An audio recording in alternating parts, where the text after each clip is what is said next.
Judgment is not the aim. I've heard a lot of people say things like, you people that always talk about Jesus, they're judging us like you're so perfect or something.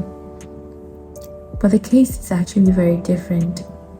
If I told you half of the things that I struggle and do struggle with, you'd give me a hug and maybe buy me sweet. Even Apostle Paul said there's a thorn in his flesh. He had prayed so much about it to go away, but it hasn't. At the end of the day, God will be glorified through it, because in our weaknesses, his strength is made perfect.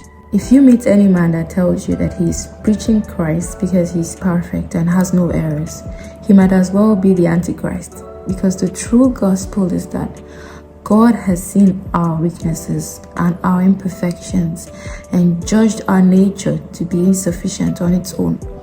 Thus, he gave us his Son, so that through him we may be judged perfect.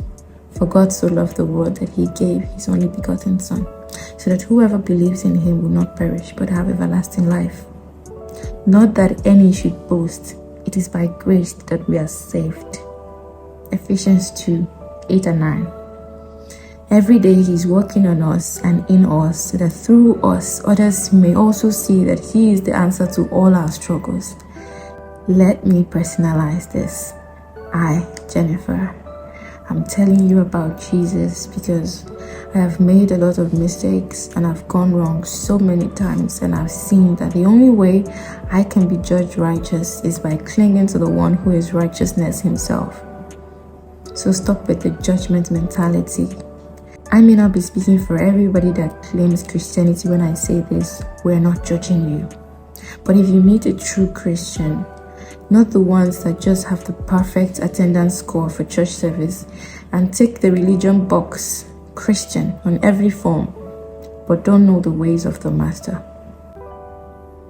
If you meet a true believer, a true follower of the Messiah who sat with the mischievous Zacchaeus and made a tax collector his apostle, then they will tell you the same thing I'm saying right now. We don't preach the gospel from a standpoint of judgment. Judgment is not the aim.